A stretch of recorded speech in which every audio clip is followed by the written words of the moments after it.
Atëherë mirëmbrëma, mirë se keni ardhur.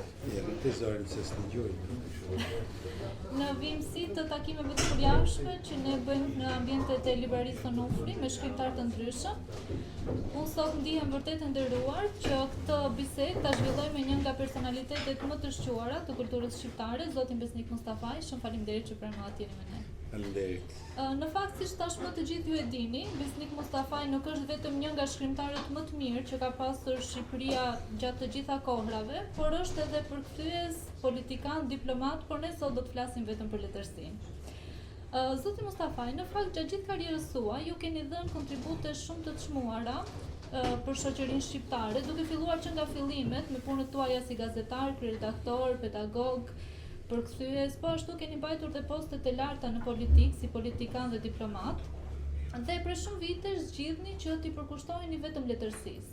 Duke marrë parasysh që Shqipëria është një vend i vogël dhe shoqëria jonë është akoma një shoqëri në tranzicion, ku përkushtimi 100% tek letërsia do thoja është deri diku dhe heroizëm, çfarë ju ka bërë ju të vazhdoni të besoni tek dobia dhe tek forca e shkrimit?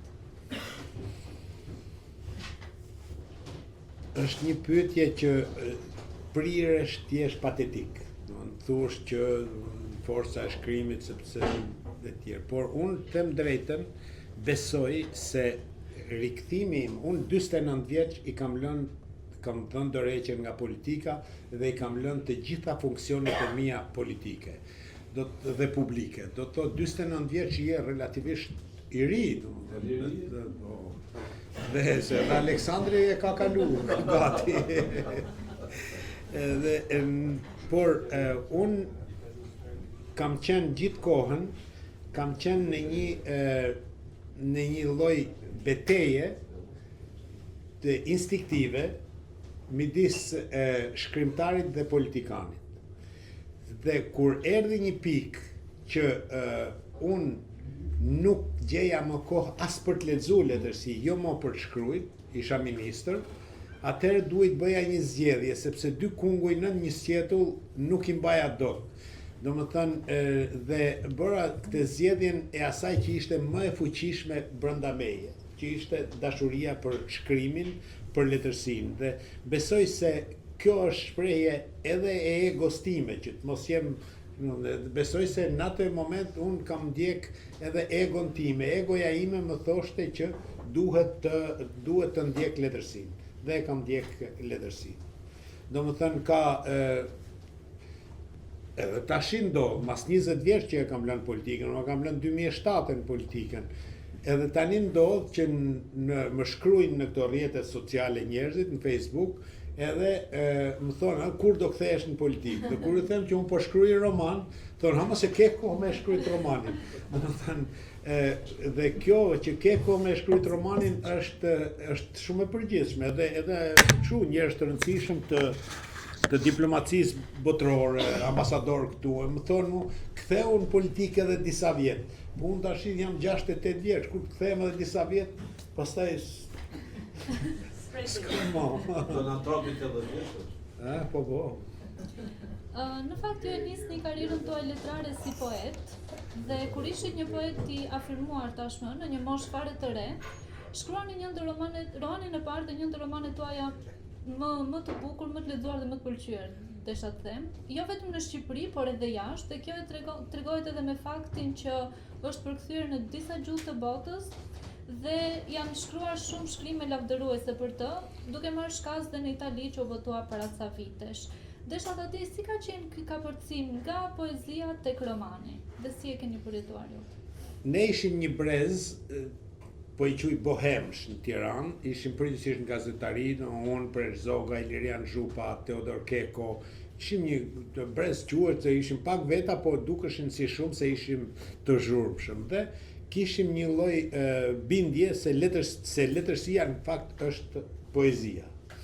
Kjo vinte, me thënë drejtën, për dy arsye, edhe sepse besonim se poezia s'kishte gjë më të rëndësishme në botë, por edhe për shkak të dembelisë tonë, se me shkruajt prozë duhet ulesh me ditë, me javë, me muaj, me vite, me shkruajt një roman, dhe çdo ditë duhet shkruash. Domethënë edhe dielën, edhe me një janar, edhe edhe me 24 dhjetor Krishtlindjet. Dhe një nga këto ditë, unë punoja te Zëri i Popullit atëherë, dalun ka ora 9 e darkës në pranverë, ishte dikun fund prillit, dhe takoi Ismail Kadaren, ai dilte nga shtëpia dhe bënte një xhiro deri te universiteti. Zakonisht ai ishte me të shoqen, me Elenën.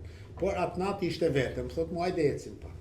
E unë nisëm me te duke ecë bulevard. Dhe sa ishim në fillim bulevard aty te Skënderbeu, po për të shku deri te universiteti që ishte xhiro e zakonshme, e fillon me msham. E s'mla gjë pa më thënë. Që ju duket vetja, shkruni ca vjersha nëpër kafene, nëpër pijetore, pini, bëni ta, bëni kështu dhe kujtoni se kjo është letërsia, se u bët poet të mëdhenje në Telendisit. Provojnë tha, ku i keni unë në moshën tënde kisha shkruaj generalin e ushtrisë Deku. Unë isha fiks, si kisha mbush 26 vjet, në 84 kjo punë. Dhe tha unë moshën tënde kisha shkruaj generalin e ushtrisë Deku. Ku e ke prozën? Sfida një shkrimtari me gjuhën provohet te poezia, te proza, më falni. Edhe nesër unë u zura me te, ja ktheva në mënyrën time, unë dam te ura, te Hotel Dajt, deri aty arrite me shku, unë dam. Edhe unë u ktheva mbrapsht, ai vazhdoi rrugën, po kur shkova në shtëpi filloi me punu mendja te kjo vërejtje. Dhe faktikisht unë kam filluar nesër ose pas nesërmen shkrimin e verës pakthim. Fillova me idenë do bëj interrogim, po doli roman. Një ndër romanet më të bukura të letërsisë shqipe, do thosha. Në fakt do doja të ndaloja pak tek një roman tjetër, Fatimar, i cili nga shumë persona që e kanë lexuar dhe kanë shkruar për të, është quajtur edhe si kulmi i krijimtarisë suaj. Po ashtu është vlerësuar edhe si romani më i mirë i vitit 2023 të çmimit kombëtare të letërsisë. Unë të doja që të dija se si lindi ideja e këtij romani distopik, kur në fakt vihen re edhe ca nota të lehta utopizmi do të thosha, i cili na bën që të kemi një perspektivë tjetër për historinë e vendit tonë. Në gjithë ta shkrimtarët e brezit tim, po flas të asaj kohe, njeriu më i pasionuar pas historiografisë kam qenë unë gjithmonë. Me Preçin, me Ilirianin, po flas me Teodorin, me shumë të tjerë, më i pasionuar dhe unë kam qenë gjithmonë një lexues i madh ose i vëmendshëm i librave të historisë. Këtë roman unë kisha kohë që e mbaja në mend, por që shkak për ta filluar shkrimin nuk e gjeja, nga me e kap subjektin. Shkak për ta filluar shkrimin e romanit u bë leximi i një romanit shkurtër të Benjamin Disraelit, ish kryeministër 2 herë i Britanisë Madhe, kryeministri pa diskutim më i lavdishëm i mbretëreshës Victoria dhe njëkohësisht themeluesi i Partisë Konservatore Britanike. Ky në vitin 1830 ka qenë avokat i ri dhe ka ardhur në atë frymën bajroniane të udhëtimeve në lindje, ka ardhur në jug të Shqipërisë dhe ka shkruar një roman për Skënderbeun. Në një frymëzim. Por e ka shkruar romanin krejtësisht pro shqiptar. Sepse edhe një duel për shkak një femre që kanë këta, ka me një princ grek dhe e mund princin grek ky. E paraqet grekun të pabesë, gjithë klishet, stereotipet që kemi ne kombet ballkanike për njëri tjetrin. Në këtë rast ky ishte krejtësisht pro shqiptar dhe ky ka qenë kryeministri i Anglisë kur është bë Kongresi i Berlinit. Dhe ky ka ndikuar shumë që Shqipëria të mos shkputej nga perandoria osmane. Atëherë ju dha pavarësia Serbisë, ju dha Bullgarisë, ju dha Malizi, domethënë Greqia kishte marrë më përpara dhe ne mbetëm. Dhe pse e bëri ai këtë? Këtë e bëri jo nga inati për shqiptarët, por siç shkruan vetë dhe siç tregojnë librat e historisë, ky e bëri se ky ishte shumë antirus. Dhe ky ishte i bindur se vetëm shqiptarët mund t'i pengojnë rusët me dalë në Adriatik. në mesdhej.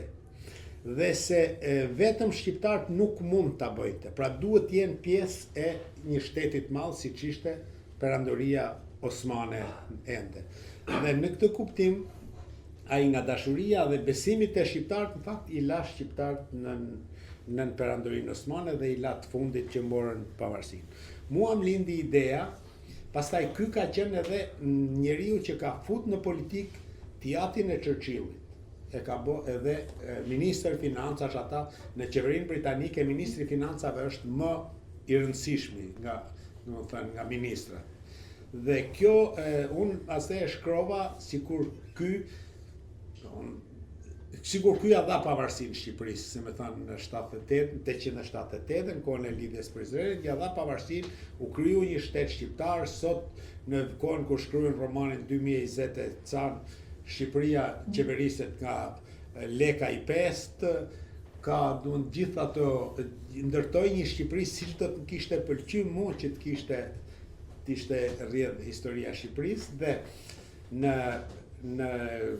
atë për ftyrimin tim, pra i tregoj vetes një prallë të bukur dhe në faktet historike që marrun aty, kam një fakt që kam marrë nga një biografi e Churchillit që ka shkruajt ky që ka qenë kryetari i bashkisë, pastaj kryeministër u bë të Londrës, ky bjondi Boris Johnson. Dhe Boris Johnson tregon një fakt nga jeta e Churchillit. Churchilli ka bërë një udhtim sekret po e quajmë në Moskë, pa i treguar Rooseveltin, pa i treguar amerikanëve që po shkonte në Moskë. Dhe ka me Stalinin ka bërë një ndarjen e asaj që do të ishte ndarja e Europës. Dhe ka një listë ku ai shënon me përqindja krejt në mënyrë pazar, domethënë Greqia 90-10, 90 perëndim, 10 lindje. Rumania 90 lindje, 10 kështu. Polonia 50, Jugoslavia kaq, janë ndarë me përqindje janë me shkrimin e Churchillit. Dhe ky ja zgjat Stalinit, e sheh Stalini dhe Stalini ka vënë vetëm një kështu, nuk ka vënë asnjë gjurmë, as firmë, as shkrimi, kurse këto janë me shkrimin e Churchillit. Dhe që ai Stalini vetëm një krab dhe ja shtyn fletën dhe ky e merr me vete dhe në hotel e vën librin që ishte duke lexuar si me mbajt faqe. Dhe gjatë punës BBC-s për një dokumentar për Churchillin, u gjet kjo letër para një 5-6-10 vjeç mund të jetë. U gjet ky fakt, i cili nuk i bën der fare Churchillit. Nuk i bën der, por aty mungon Shqipëria. Në atë listë mungon Shqipëria. Dhe unë e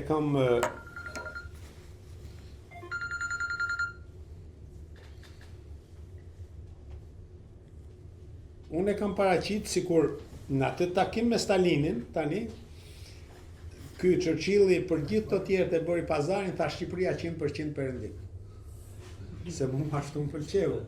Dhe ka bë 100% perëndim dhe Shqipëria bëhet një nga vendet themeluese të NATO-s, një nga vendet themeluese të Bashkimit Evropian, vend me demokraci funksionale, vend me mirëqenie më të lartë se Luksemburgu, me të ardhura për fryme gjithë këto. Pra i kam ndërtuar një prallë vetes dhe jam kënaq. Në fakt Fati Mar u duk dhe nga këto që tha. Po dhe e ka titullin Fati Mar sepse e kam marrë nga ajo strofa e historisë Skënderbeut në Imprashit, që thotë u ngrit fati i Shqipërisë si vdekuri nga varri, mori rrugët e Azis duke rendur si i marri. Dhe e kam bashku fatin me të marrë. Në fakt Fati i Mar, siç po e tregonit edhe pak më parë ju, është i mbushur fillim e mbarim me fakte dhe dokumente historike. Madje kemi edhe personazhe real historik në libër. Por ngrehina, themeli i romanit është i mbështetur tek imagjinata juaj, është pjellë e imagjinatës tuaj. Madje ju me ndërthurjen e dokumentares, desha të them, dhe të imagjinares keni arritur dhe të krijoni një vizion shumë të bukur të një Shqipërie të pavarur që në vitin 1878, më falni, siç e përmendët. Dhe si keni arritur që ta mbani këtë balancin mes imagjinares dhe reales dhe të mos bini në grackën e një romani dokumentar. Ai mund, po të mos ishte themeli pjellë e imagjinatës tim, ai mund quaj si roman dokumentar. Sepse unë kam rishkruar romanin e Skënderbeut, e kam përmbledhur në fakt. Po e kam paraqit si timin, romanin e Skënderbeut që ka bëj, që është dokument. Kam rimarr krejt atë faktet të Johnsonit që i janë të përmendura te biografia e tij, ku mungon, pra në fakti është që në atë letrën me shkrimin e Churchillit janë gjithë vendet që mbeten komuniste në anën e perdes dhe mungon vetëm Shqipëria, pra mungon, unë e them që e kalon sepse këtu nuk ka pëlqime, pra unë fus imagjinatën time për ta sjell aty ku du vetë, por në përgjithësi ky është si një roman dokumentar, sikur t'ja heqësh themeli, ose Masakra e Manastirit, është e tëra e shkruara, është e tëra Masakra e Manastirit e shkruar si një letërsi nga ky, fakti është fakti historik, që ka ndodhur në manastir, por vetëm trillimi është që e ka shkruajt Benjamin Disraeli. Në fakt nuk ka shkruajt ai, e kam shkruajt. Në fakt, ju keni shumë romane dhe i keni të gjithë shumë bukur që unë do doja të ndaloja tek gjithë, por që nuk do na mjaftonte koha. Por do doja të ndalonim pak tek romani juaj i fundit, Në mënyrë të njëri tjetrit, sinopsin e të cilit e keni shkruar që para më shumë ndoshta se 40 vjetësh, kur ishit ende një poet. 50 vjetë mund të jetë, 25.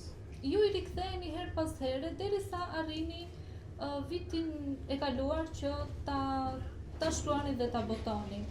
Çfarë ju bëri që të prisnit kaq gjatë dhe pse është përdorur mënia që në titull në këtë roman? Ai është një roman për marrëdhëniet e shqiptarëve me serbët. Është një roman që i përshtatet shumë thënia Vargu i Fishtës, që thotë në mënyrë të njëri tjetrit kenale, shqiptarët dhe serbët. Dhe në thelb tregon masakrën. Një masakër në fillim shekullit 20, një masakër që i ka marrur si piketa, dhe një masakër në fund shekullit 20. Dhe masakra fëmijësh, jo masakra luftëtarësh, nuk janë krime lufte në kuptimin e ushtrive që përplasen. Tani,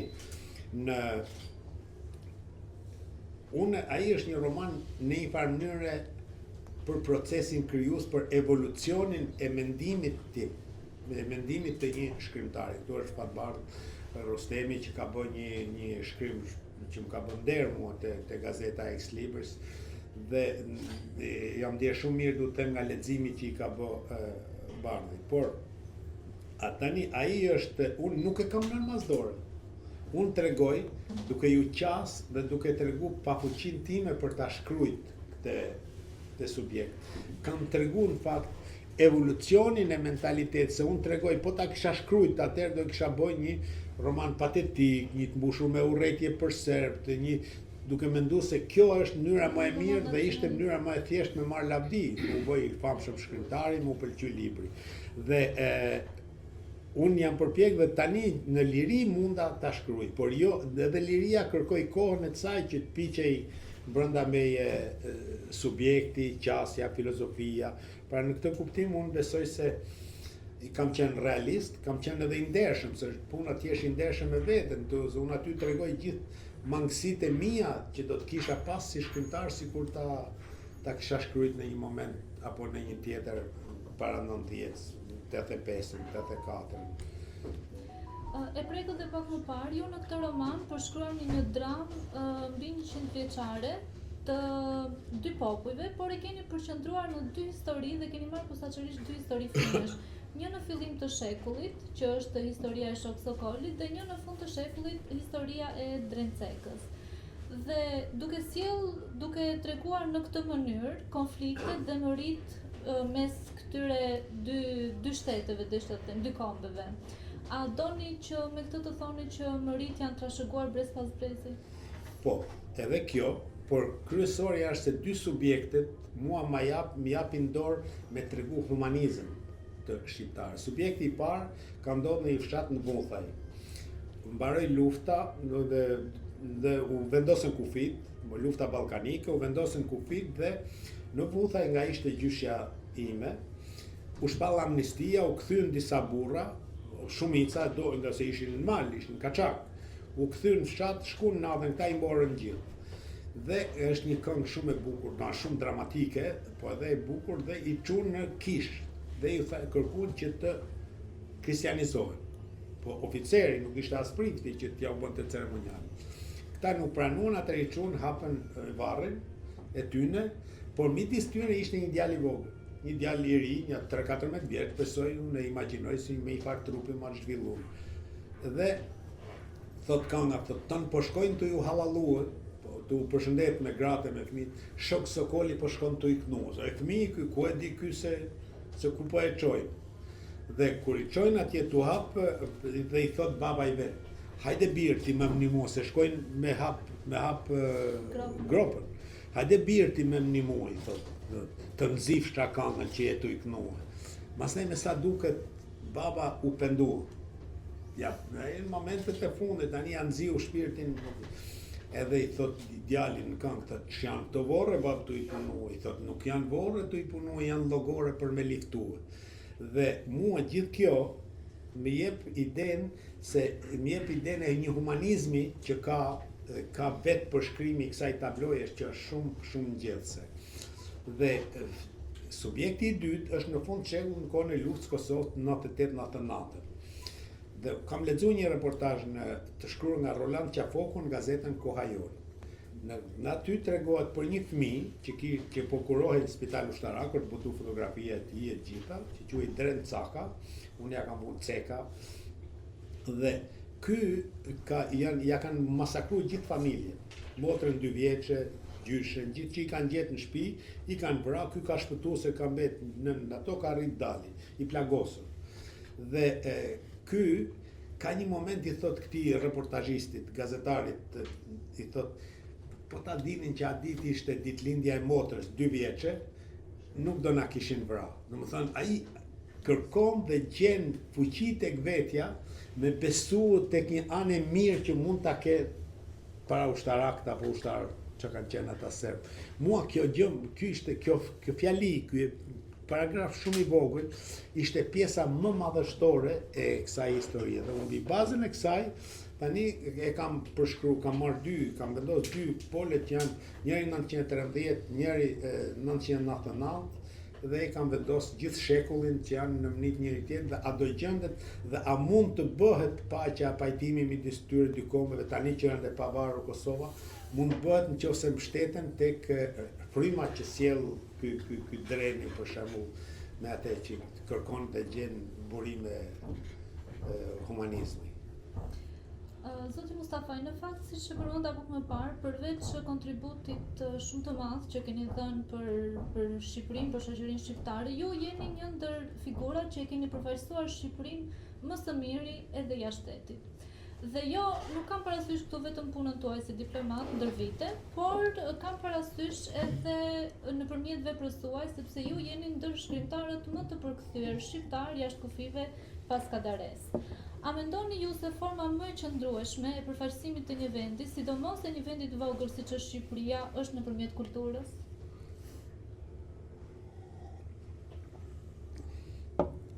Po, domethënë, po të marrësh ta zëm Shqipërinë dhe Luksemburgun.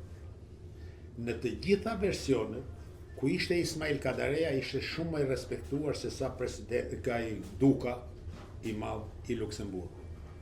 Se ata nuk kanë asnjë shkrimtar të njohur deri tani të madh.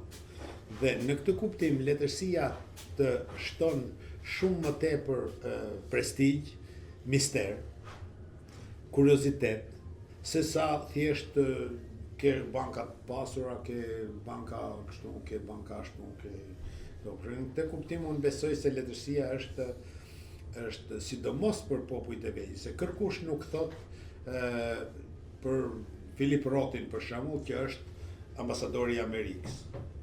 S'ka nevojë Amerika të ketë shkrimtarin, se ka 1000 ose as Franca, ka 1000 burime rrezatimi jashtë. Po gjithë do thonë për një shkrimtar të një vendi të vogël, shqiptar, serb, qoftë edhe bullgar, kështu do thonë është ambasador i vendit të tij. Pse? Sepse kjo ja ngarkojnë këte kasket të dyfisht, si me thanë, shkrimtarit edhe quajnë edhe përfaqësues të vendit vet. Edhe shkrimtarëve të këtyre zona ju ka pëlqyer, për shembull, kur një shkrimtar francez, as Balzacu, as Marcel Prousti nuk pretendon me qenë koshienca kombëtare e Francës. Kurse Ismail Kadare, Recep Qosja, Ivo Andrići për serbët, Edmund Gjejmë, shumë të gjithë kojshit pretendojnë të jenë jo vetëm shkrimtari më i madh, por edhe koshienca kombëtare, mishërimi i krenarisë, i tipareve, identitetit, dhe kjo është e lidhur me burimet e vogla rrezatuese që kanë këto kombe. Diçka që vihet re në krijimtarinë tuaj është se vendlindja është një vend shumë të rëndësishëm, sidomos këto veprat e fundit i keni të përqendruara tek rënjët. Kjo vjen nëpërmjet përshkrimit të personazheve, të ngjarjeve, të legjendave dhe të ambientit. Ju jeni larguar nga vendlindja relativisht i vogël, po 14 vjeç, dhe unë të doja të dija dhe cilat kanë qenë këto mësime që keni marrë nga njerëzit e atij ambienti që ju kanë shërbyer më së shumti në përvojën tuaj si diplomat dhe si shkrimtar. Shko, nëse unë kam qenë i pari nga 3 vëllezër. Dhe familja jonë ka qenë vjetë perit, se gjyshi pa vlla, baba im pa vlla, dhe ne u bëm 3 vëllezër dhe u hap qielli, si me thanë, u siguru vazhdimësia. Dhe gjyshi më bante me vetëm.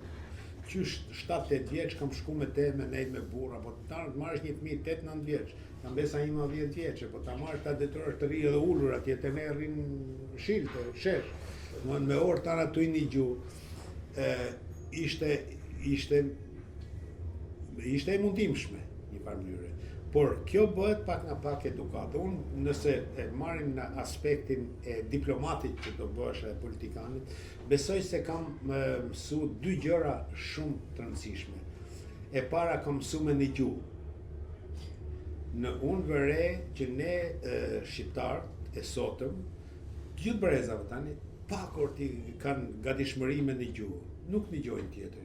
I kujtojnë se i dinë edhe flasin e ikin. E dyta, kam mësu mos me fol ku nuk të takon.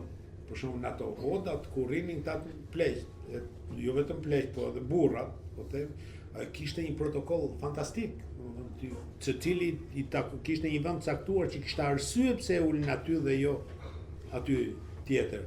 Dhe dyta, nëse nuk të takonte me fol, nuk duhej me fol. Ishte thjesht fare historia. Po fole ku s'takonte me fol, nuk të rrisin, nuk linin ma herë tjetër ma ardh aty, të nxirrnin, të skualifikonin. Pra këto 2 gjëra në diplomasi janë edhe me mësu me një gjuhë, edhe me fol aty ku takon dhe jo ku s'takon, janë 2 gjëra besoj që unë i kam marrë nga ajo shkollë e veriut. Pastaj është edhe shumë, për shumë kam në shumë histori që janë në përprozat e mia si episode, si kapituj, si kështu, janë historitë vërtetat një gjume në ato, sepse ato burrat e asaj kohe pak flisnin në mënyrë të drejtë për drejtë. Ata flisnin me alegoritë ndryshme, me rrotull mund flisje marrë, i ka dalë nami t'i pranëve, po edhe burrat e Tropojës nuk kanë qenë më pak alegorikas, më pak të stërholluar nga kjo, ju siguroj. Diçka tjetër që më ka bërë përshtypje në prozën tuaj është se e kaluara është shumë e pranishme. Dhe çfarë ju shtyn që të ktheheni vazhdimisht tek ajo? A mos është kjo dhe si një nevojë, le të themi, që ne duhet t'i kujtojmë dramat e së kaluarës që ato të mos përsëriten? Po unë besoj se Dostojevski kishte drejt kur thoshte më jepni një dhimbje, një tragjedi që u jap një kryevepër. Pra unë në mënyrë instinktive përpiqem, kërkoj të gjej një dhimbje e cila do më shërbej për të zhvillu fatin e njerëzve brenda asaj atmosfere dhimbje. Dhe e kaluara jonë ta jep këtë gjë. E dyta, unë besoj se letërsia e madhe e Ballkanit, letësia më e mirë e Ballkanit, jo vetëm letësia shqiptare, e ka të domosdoshme marrëdhënien me të kaluarën, sjelljen e kësaj të kaluarën në aktualitet. Po të marrësh domethënë që në shekullin e 17, 1600 car fillojnë që shfaqen shkrimet e para, fillojnë e merren me Skënderbeun. Vazhdojnë merren me Skënderbeun edhe tema qendrore, domethënë vepra të rëndësishme, Naim Prashëri e tjerë. Pra, në këtë kuptim, unë besoj se nuk ka ndodhur kot shkuarja tek Skënderbeu. Ka qenë një domosdoshmëri për t'i bashku, për t'i unifiku shqiptarët. Ju tregoj një episod nga eksperienca si ambasador. Shkova në Paris ambasador në shtator 92. Tani Franca ishte një qendër emigrantësh politik. Aty kishte qenë Abaz Ermeni me kryesin e Ballit. Aty kishte qenë mbreti Zog me po i quaj, domethënë, njerëzit më të rëndësishëm të tij. Aty kishte qenë Sadik Premtja me Capak dhe trockist që ishin të smajtës. Dhe aty ishin një emigracion shumë i zhvilluar i Kosovës, të cilët ishin dy grupe të mëdha. Ishte edhe rrugovistët e Lidhjes Demokratike, po ishin edhe këta të majtët që tash janë që u bën më vonë ushtria shqiptare. Dhe në 92-shin ishte 80 vjetori i pavarësisë. Unë do t'i ftoja gjithë. Tani marr kontaktet e para me ballistët, më thoshin po na vune me datë frashin aty. Ne vim. Por kemi president dhe Sali Berisha e kena zgjedh ne atje, jo, atë. Ballistët donin Mitatin, zogistët donin Nalt Mavnin, rrugovistët donin Rrugovën, këta donin Enver Hoxhën, këta majtistët e Lionit e të asaj zonë që ishin. Dhe tani thash unë e pash që ishte pamundur, po 3 muaj kam negociuar, shtator, tetor, nëntor. E pash që ishte pamundur të bëj, atëherë në salonin e ambasadës ishte një bust i vogël i Skënderbeut. Thash, te Skënderbeu, a bashkohemi? Po, te Skënderbeu. E hoqja edhe fotografinë e Berishës, vura atë mbi xhak bustin e Skënderbeut, edhe merrën gjithë, po ti shifje qanin, ishin njerë burrat sprovuar, kështu që e kishin pa me frikat e ambasadë, që e kishin pa me urrejtje, ku aty kur u bashkun gjithë për zotin ka qenë skena nga më prekse, për herë të parë po takonin, sepse ata ballistët me zogistët e përdornin të gjithë arsenalin e Enver Hoxhës për sulmu njëri tjetrin. Zogistët ju thoshin ballistëve, ju bashkëpunut me Gjerman, me pushtusit, me Italian. Ballistët ju thoshin zogistëve, ju e morët në majën e Kputës baltën e Adheut, siç thoshte për mbretin zog Enveri. Dhe të dyja palët, pra, përdornin njëjtin arsenal në luftën politike kundër njëri tjetrit. Ja kishte arrit ai me i përça në atë farmase. Dhe kur ju vura Skënderbeun, u bashkuan, u përqafuni dhe ndorën njëri tjetrin. Do thënë ishte Kjo është diplomacia. Po s'kisha të bëja tjetër, ose do bëja pritje. Po mirë, më fal, Berishës i the pastaj që ta hoqë. Njëte Berisha. Jashtë protokollit. Zoti Mustafa, po ashtu ju jeni edhe një mjeshtër në lëvrimin e gjuhës shqipe. A mendoni ju se gjuha është mjeti më i mirë, le të themi, për forcimin ose zvetënimin e identitetit kombëtar? Sidomos për ne shqiptarët. Sepse ne nuk kemi asnjë element tjetër përbashkues përveç gjuhës. Serbët janë serb sepse kanë edhe gjuhën serbe, po edhe fen ortodokse. Kroatët kanë kroatishten, po janë edhe katolik. Grekët kanë greqishten, po kanë edhe fen si element shumë të rëndësishëm përbashkues të kombit. Ne se kemi fen, ne kemi vetëm gjuhën. Atëherë gjuha bëhet shumë fish më e rëndësishme dhe prandaj duhet mbrojtur e duhet kujdesur me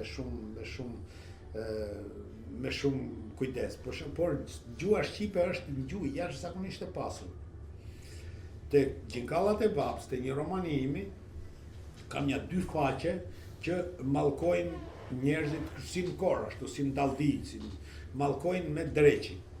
Dhe në dy faqe nuk përsëritet 2 herë ajo, pra ka shumë mallkime me dreqin, me djallin, me te, sa dhe përkthyesja ime franceze nuk I gjente në frëngjishtën e sotme aq shumë ekuivalenca. Dhe ka lexuar libra në kohën e gjuetisë shtrigave të shekullit 14-15, të kohës të shtrigave tyre që për të gjetë fjalë për ta përkthyer. Në gjermanisht kalonte ajo, për shembull. Por në frëngjishtja nuk I kishte thjesht gjithë ato fjalë. Pra shqipja ka një pasuri shumë të madhe. Dhe Ismail Kadare kur thot që Eskili mund të përkthehet vetëm shqip ka shumë drejt, se te Eskili ka shumë mallkime. Për shembull, shqipja ka mallkime ka qenë është një poete greke, një Rita Bumi Papa, që vinte para 90 stu, ishte një farë poetje, po e kishte pas nënën Arvanita se babën grek. Ajo gru, kur e kam njoftë, unë ishe 70 vjeç ose më shumë, I dinte të gjitha mallkimet nëmt, që I bënte një nan një vajzë kur ja mërziste shpirtin. Marrsh I burr qorr, në kështu I burrë gjithë. I thosha po kujdi. Po nëna ime tha, kur nxehej me mua, më mallkonte shqip se kishte frikë babën me mi thënë greqisht. Dhe baba si kuptonte, tha e kujtonte se po të më lavdëru kjo. Kjo tha mi thor, I kishte mbajt mend 60-70 vjet gjitha këto fjalë dhe I thoshte pa akcent, I thoshte me një shqiptim të pastër njësoj si unë. Pra në këtë kuptim shqipja është një gjuhë shumë e pasur, është një gjuhë shumë e bukur dhe është një element I domosdoshëm për të qenë ne gjithë bashkuar. Unë isha një herë në Prishtinë dhe po më thoshte një profesor I Universitetit të Prishtinës dhe ishte shumë shqetësuese për mendimin tim. Tha më vinë në provim, ai ishte profesor I letërsisë shqipe në Universitetin e Prishtinës, është prap, dhe ai po më thoshte që në studentët vinë me doruntinën e lexojnë më me lehtësi anglisht, pra dinë më mirë anglisht se sa shqipen, dhe kjo është shqetësuese, tash mos ja u pranoj, por ai profesor I letërsisë shqipe, mos I pranoj. Po hajde. Në profesor, në këtë kontekstin, siç dihet, është një grup për cilët janë duke kërkuar që rregullisht të futet, të unifikohet, zotërizohet në gjuhën shqipe. E dëmton këtë standard që ne kemi sot të gjuhës shqipe. Po, të gjitha gjuhët evropiane, frëngjishtja, gjermanishtja, italishtja, janë unifiku nga politika. Ka ndodhur bashkimi I kombit dhe janë unifiku nga politika. Tani, te ne gjithashtu e ka bë politika. Ai ka bë drejta pa drejt, tani duhet lënë hapur mundësia që fjalori dhe format shprehje të gjuhësore të mund të përdoren. Unë nanë e babë Tropojani kam, pra më geg s'kam ku më shku, por jam kundër ndërtimit të një gjuhë paralel. Tani gjuha standarde është gjuhë standarde dhe duhet mbrojtur. Pastaj ka gjithë botën ka shkriptar edhe poet regionalist që shkruajnë në dialekt, që I lexon fshati vet, që I lexon ata por mesin lokalistë. Por janë krahinor, janë krejt lokalistë. Pra unë mendoj se tani pas 50 vjeç me u përpjek me ndryshu shqipen është me prish unitetin kombëtar. Shumë nuk duhet. Dhe nuk na mos më pengon shqipja me thënë drejtën me shkruajt me gjithë lirinë, përdorimin e gjithë fjalorin anstime e përdorun, nuk më saj Çabejte, një Ali Hadri të 2-3-ve kanë arrit me lan hapur ato end qarkulluese që të absorbohet fjalorin. Por ka një komision të përbashkët, Akademia e Shkencave e Shqipërisë me Akademinë e Shkencave të Kosovës, pikërisht për ndjekjen në dinamik të shqipe, I cili nuk funksionon dhe duhet të funksionojë ai, sepse prandaj është ndërtuar ai komision, që të mos pengohet pasurimi I shqipes nga burime dialektale. Nëse dikush tjetër ka diçka të shtuar ose ndonjë pyetje? Pyetje I bërë atje. E mbushur me pyetje. A dini ne çik themin e Po. Po. Të jenë një pozicion se ka marrë se mos I kthej kurrizin këtyre ose am keq unë. S'ka gjë, çdo njeri që vjen në sallë, Mirë, rrimë, thujemi se ta puna dëgjoj.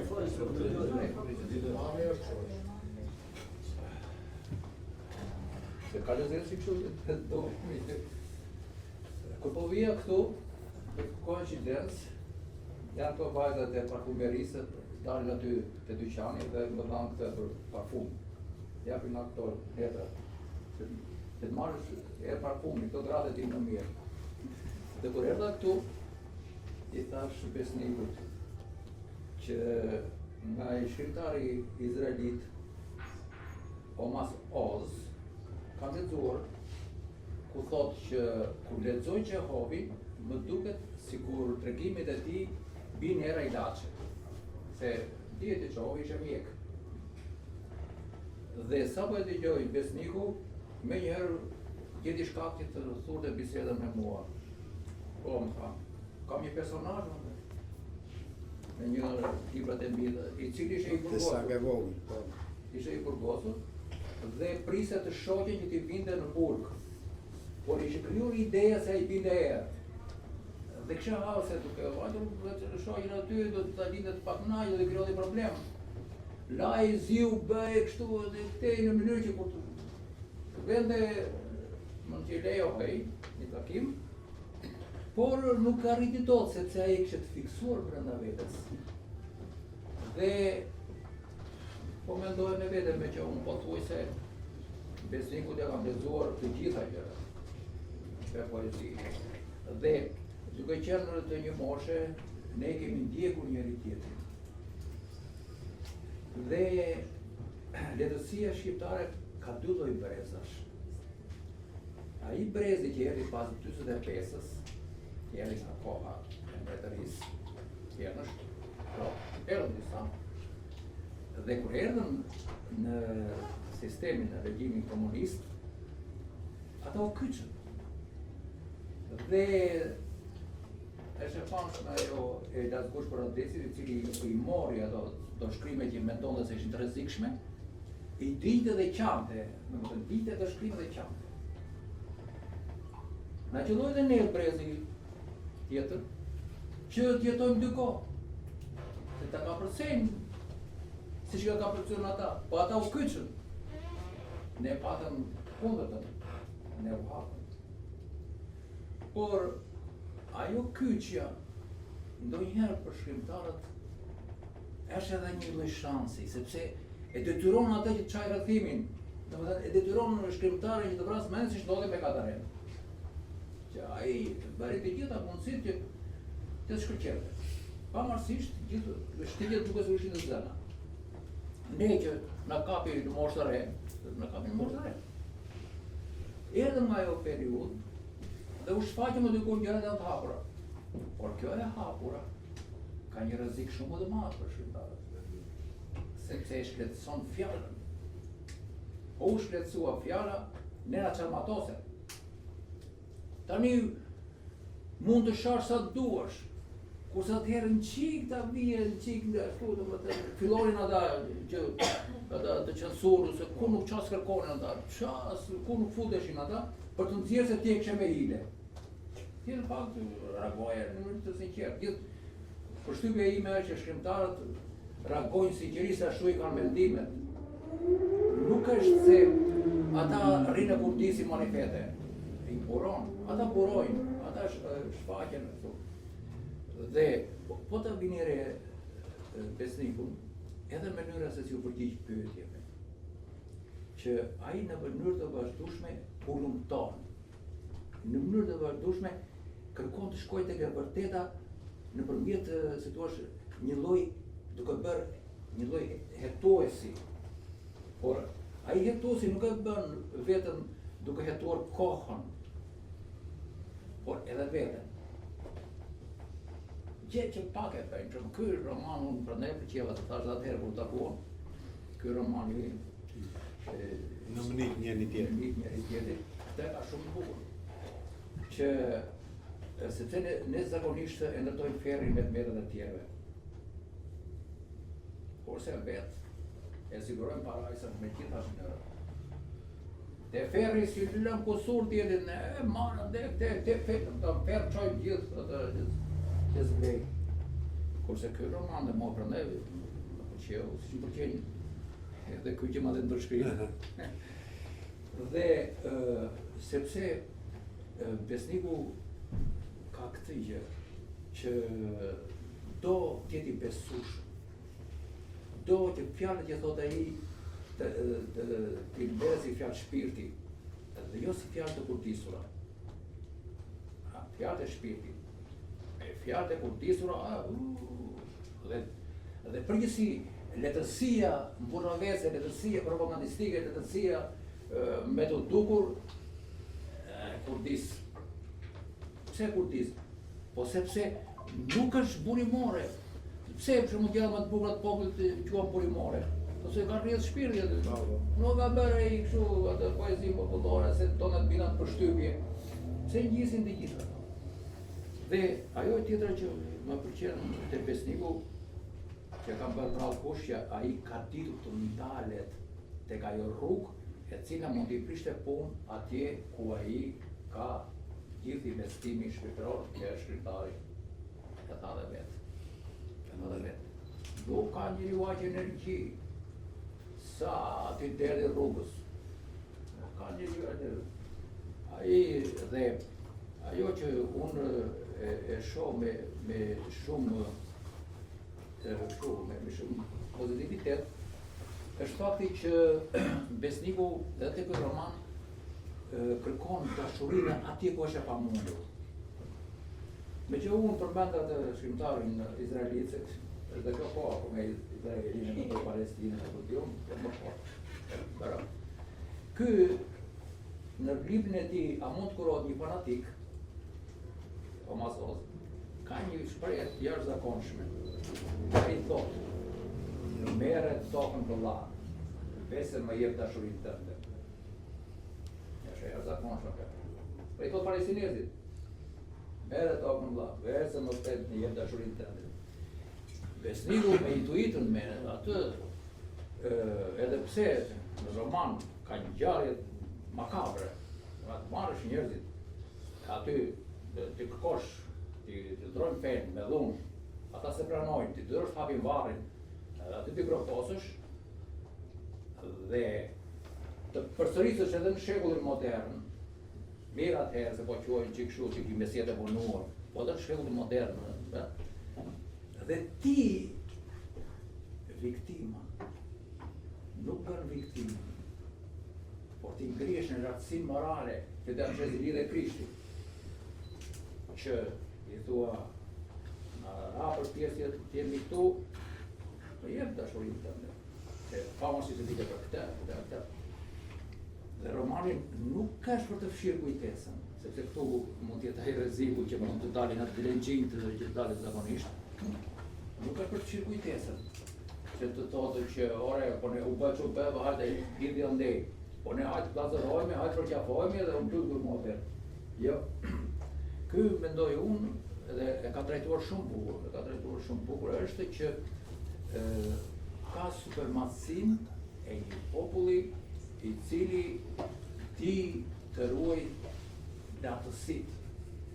Edhe malen, atë lartësinë e malet mos atë proj, pra lartësi morale, që i thot ati që ka në qafë, ati që ka për krime, ati masakrusit, ati të kriminalit, i thotë që unë prap e kam brenda vetes atë se tu është kam brenda vetes akoma dritë që ty shoh tek ty kapem tek ty tek një gjë e mirë ku ti të ndërtosh një urë me mua dhe jo gjithmonë të jesh shkatrues.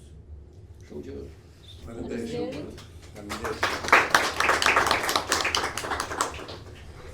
Atëherë unë falenderoj të gjithëve që ishit pranishëm këtu sot. Shumë faleminderit zoti Besnik, ju uroj sa më shumë jetëgjatësi dhe romane po kaq të bukura sa këto që na keni dhënë. Falenderojmë shumë dhe Hanën e bukur që na e bëri më të bukur të mbrëmjet. Për të gjithë ju që doni të merrni librat me autograf, mund t'i merrni poshtë te libraria dhe zoti Besnik do jetë dhe pak kohë për t'i përmbajtur.